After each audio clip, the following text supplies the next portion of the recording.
আমি মনে করছি যে আপনার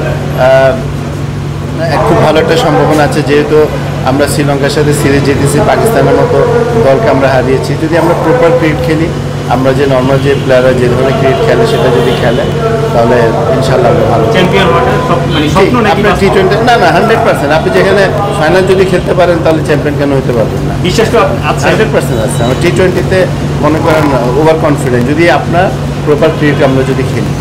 দেখেন, আজকে কিন্তু আমাদের মেইনলি যেটা হয়েছে, আমি সিলেক্টর এবং প্রত্যেকটা ডিভিশনের ম্যানেজারদেরকে ডেকেছি।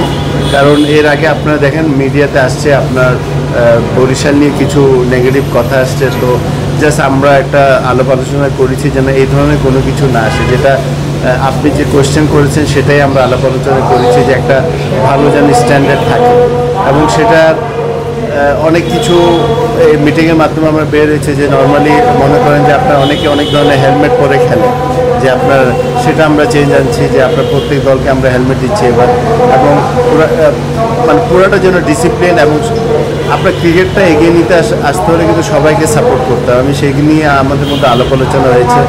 স্পন্সরদেরও দায়িত্ব আছে, ওরা যেভাবে আমাদেরকে স্পন্সর করে ওদেরও কমিটমেন্ট আমাদের দেওয়া উচিত, ওদের জন্য আমাদেরকে প্লেয়ারদেরকে কী কী করা উচিত সে ব্যাপার নিয়ে আমাদের আলোচনা হয়েছে। তারপর হলো যে আপনার ডিসিপ্লিন নিয়ে মিডিয়াতে কথা বলার ব্যাপারে, যে কে কথা বলবে, প্রপার ওয়েতে যেন সব কিছু চলে, যেটা ইন্টারন্যাশনাল স্ট্যান্ডার্ডে যেটা হয় সেটা করার আমরা চেষ্টা করছি। হয়তো মানে এই বছরেই পাবো না, বাট আস্তে আস্তে আমরা ডেভেলপ করার চেষ্টা করছি।